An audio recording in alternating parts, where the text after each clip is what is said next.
weil ich es einfach grausam finde, dass all die Menschen, bei denen die Medikamente nicht hilfreich sind oder auch viele, bei denen es gar nicht machbar ist aufgrund Erkrankung von ihren Kindern, dass die alle alleine im Regen stehen gelassen werden, so wie ich zum Beispiel. Ne? Und das war auch so der Grund, warum die Ärzte alle gesagt haben, jetzt helfen Sie doch bitte diesen Leuten, weil wir können ihnen nicht helfen mit unserer Medizin.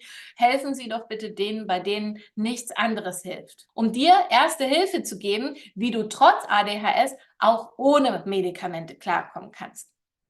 Und weil das, was ich für meine Kinder ausgearbeitet habe, so gut funktioniert hat, um ihre ADHS-Symptomatik zu reduzieren und sie sich über einen sehr kurzen Zeitrahmen quasi wie von Zauberhand auf einmal ganz normal verhalten haben und die Ärzte total geschockt waren und gesagt haben, Frau Föhner, was haben Sie gemacht? Und ich so, Entschuldigung, warum? Und sie so, ja, weil die sind ja so brav. Und ich so, ja, keine Medizin mehr gegeben. Und sie sagen, nee, das kann nicht sein. Weil das eben so gut und so schnell funktioniert hat und weil ich über 10, 15 Jahre lang Tag und Nacht das Internet durchforstet habe nach unschädlichen Methoden rund um ADHS und Co. Und weil ich mir deshalb auch extrem viel Wissen über hilfreiche Methoden rund um ADHS und Co. angeeignet habe, was kein Mediziner im Studium lernt, weil die habe ich ja auch bei mir als Kunden. Die erzählen mir dann, sie haben das sowas überhaupt gar nicht auf dem Lehrplan, auch keine Idee. Sie müssen auch googeln und kommen zu mir, weil sie keine Lust haben, diese Sachen ihren Kindern zu geben oder für sich selbst zu nehmen. Deswegen hat mich letzten Endes jeder unserer Therapeuten und Ärzte irgendwann mal dazu verpflichtet, dass ich all diesen Menschen helfen soll, denen es so wie uns damals ergeht. Und bei denen Medikamente nicht so hilfreich sind, wie eigentlich erwartet. Denn, ja, die wissen, was sie verschreiben und sie probieren es auch, aber sie haben dann halt genauso wenig Lust wie wir dazu, diese Nebenwirkungen zu akzeptieren. Mein Name ist Monika Föhner und für die wenigen, die mich noch nicht kennen, ich bin als ADHS-Coach in Deutschland, Österreich und Schweiz dafür bekannt, dass ich so die Rettung in letzter Not bin bezüglich ADHS und Co. Und mittlerweile können meine ADHS-Eltern meine revolutionären Therapien sogar eigenständig von zu Hause aus umsetzen. Früher habe ich das noch gemacht für sie oder mit ihnen und jetzt machen sie es selbst. So schaffen es die ADHS-Eltern innerhalb von kürzester Zeit, also innerhalb von 2 Monaten sogar schon, bis zu einem Jahr, das ADHS ihrer Kinder selbstständig zu lindern. Und das ganz ohne Medikamente und ganz ohne langjährige Therapien. Und das ist unerhört und böse. Und ich habe ganz, ganz lange gehadert damit, dass ich das mache, weil ich wusste, oh, das könnte gefährlich werden. Du verfolgst mich vielleicht schon ein paar Jahre oder du kennst mich vielleicht, weil du einer von meinen 5.500 Teilnehmern bist. Oder kennst du mich vielleicht aus diversen Online-Kongressen zum Thema ADHS und Co. die letzten Jahre, wo du mich neben Gerald Hüther und Veit Lindau und so sprechen gehört hast? Also, schau mal. Wir bekommen ja alle eingebläut, dass Medikamente allen Kindern mit ADHS helfen. Und ich möchte nicht sagen, es gibt auch manche, bei denen es wirklich so scheint, als ob es erst einmal eine richtig gute Verschnaufpause möglich ist.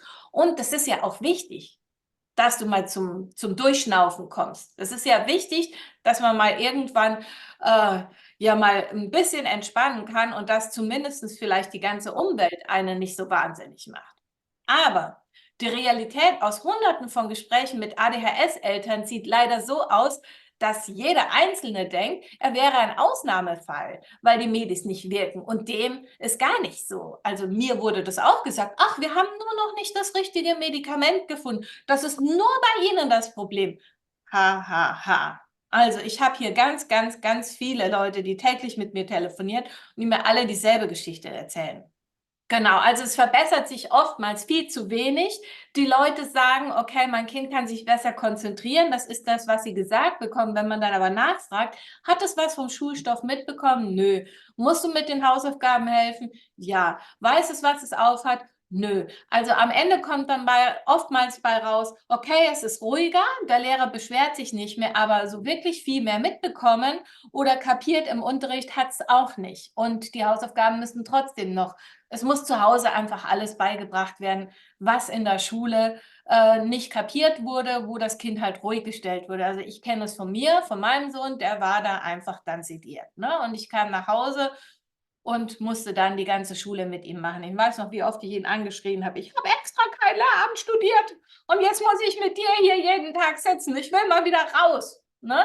Es gibt ganz, ganz, ganz viele, die eben genau denselben Mist durchmachen. Es wird uns nur eben gesagt, wir sind der Einzelfall, der allereinzigste Fall, wo das jetzt nicht funktioniert. Und ich habe gerade eben eine neue Kundin mit an Bord genommen, die ist Tochter von einem Arzt.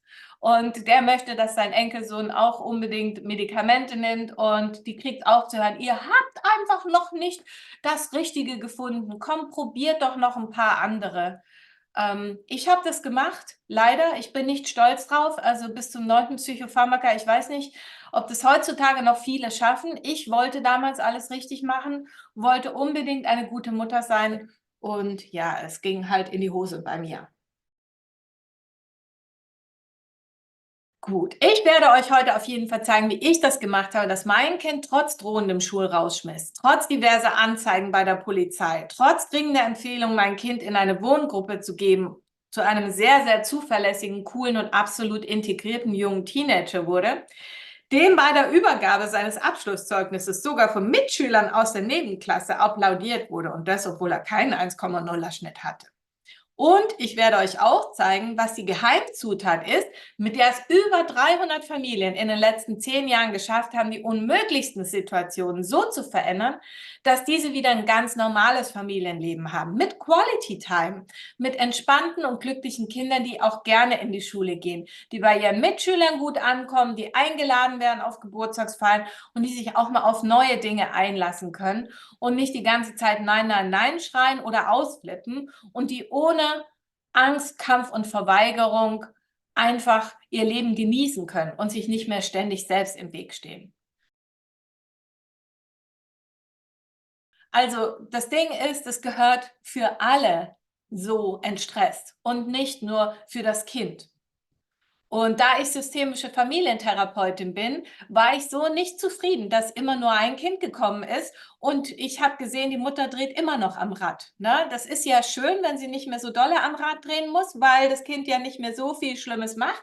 Aber es wäre schön, wenn die Mutter wirklich in ihrer vollen Kraft wieder steht und hinter dem Kind steht und nicht selbst immer ständig getriggert wird bei jedem schief angucken von irgendwo. Circa die Hälfte meiner Familie, die kommen aus Fachkreisen, also Therapeuten, Pädagogen, Erzieher, Coaches, Ärzte.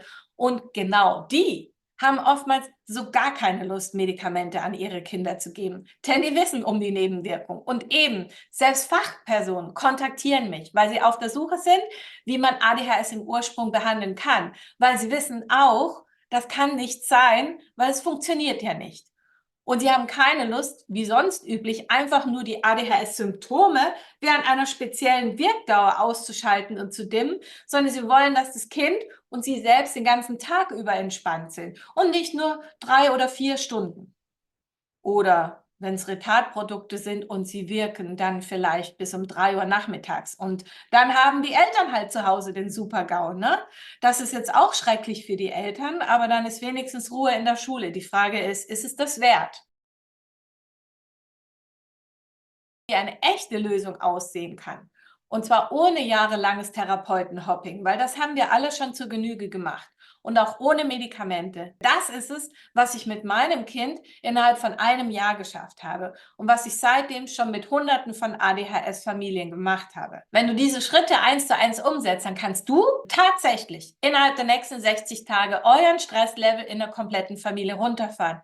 Du kannst sicherstellen, dass dein Kind entspannter ist, dass es zufriedener ist, dass es zu sich kommt und nicht mehr außer sich ist, dass es zuversichtlicher in die Zukunft schaut. Du kannst sicherstellen, dass dein Kind sich sicher gefühlt, geborgen, akzeptiert und wohl fühlt.